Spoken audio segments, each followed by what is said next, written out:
Alabama Crimson Tide hoping to make history this weekend with their first trip to the men's national championship game, but unfortunately that's not going to happen. They put up a good fight last night against UConn but came up short. Jake Stanzel is in Arizona and has more.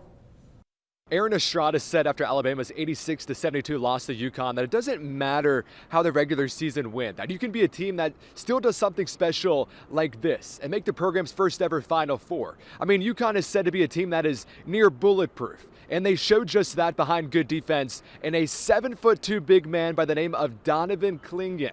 For a team that is said to live and die by the three, Alabama was on track in the first half, going 8 for 11, but then just 3 of 12 in the second half. UConn would make a little run and Bama would hang around, but the Huskies just kept that physical play down low, and I had Nick Pringle. We also saw Grant Nelson, who had a double-double, try to body up UConn's big man Donovan Clingan. But here's Pringle painting that picture on defending that 7-footer. You know, Clingan, he's a 7'2" guy, so you know he get a deep seal. It's easy to score, but I mean I think he got like probably 3 deep seals on me that I allowed him to get. But I mean I feel like I handled my battle pretty well with him. 5 Huskies in double figures, and they really opened it up in the second half with a lead as big as 16. A couple hammer dunks from Clingan and a dagger 3 to put this game away. The Tide came up short, but this is just the start, and the players feel like a natty is coming sooner than later. Nobody really thought we could compete. Like everybody says, like we don't have that Brandon Miller on our team or whatever, but it doesn't really matter. Like we just compete. We come out. We don't listen to all that. We just came out and played, and we all believe in ourselves. We don't have this saying, but we took it from football. It's link. Let all naysayers know.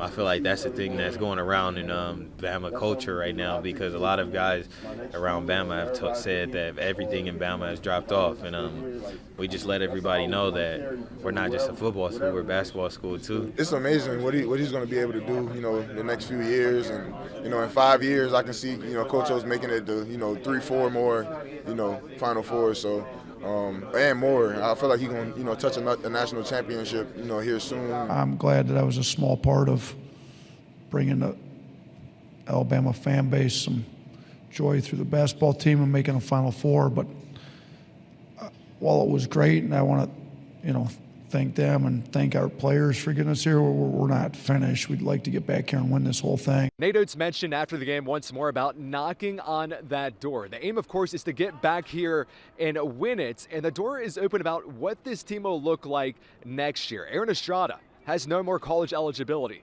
Mark Sears, when he was asked in a locker room what his final message is to Tide fans, he said, "Roll Tide." And Nick Pringle is eyeing the league. But one thing is for certain, and that is the Tide fans showed out here in State Farm Stadium for a team that has proved a lot of people wrong this season. Reporting from the Final Four here in Glendale, Jake Stansel, WBRC Fox 6 News, on your side. We're less than 24 hours away from Alabama tipping off in the Final Four. It's about 1,700 miles from Birmingham to Phoenix, where the ball games will take place. WBRC's Jake Stansel made the trip to bring you coverage from State Farm Stadium. He joins us live. And Jake, you know, as Steely Dan says, they call Alabama the Crimson Tide, except this weekend they're calling them underdogs. That's exactly right here, as we have State Farm Stadium behind us in the distance here. Bama's heard it all week long, you know, when playing against the Huskies, a top-seeded team, that they're the underdogs. But this team is full of underdogs. A lot of transfers that have joined Alabama from mid-major programs. I mean, you think about Latrell Wrightsell, you think about Aaron Estrada, who has been big for the Tide this postseason. And you think about players like Mark Sears, who spent time at Ohio University, made his way back to Alabama to play with the Tide. I mean, there's a lot of transfers from over the years, a lot of contributions from people that have played elsewhere. And talking with some of those players, they said they've always felt like underdogs, just feeling like they had to prove themselves that they could play at a high level. But I think our conversation with Grant Nelson earlier today, with him talking about he was the star at North Dakota. And this team has a lot of starters at other programs outside of Alabama, all coming together to prove people wrong. Yeah, I mean, it definitely gives us extra motivation, just trying to go in there and prove more people wrong, like we have pretty much our whole career. So, I mean, like, we got 4 starters on this team who transferred, and then Latrell, who transferred from a mid-major as well. So I mean, it's just guys coming in hungry.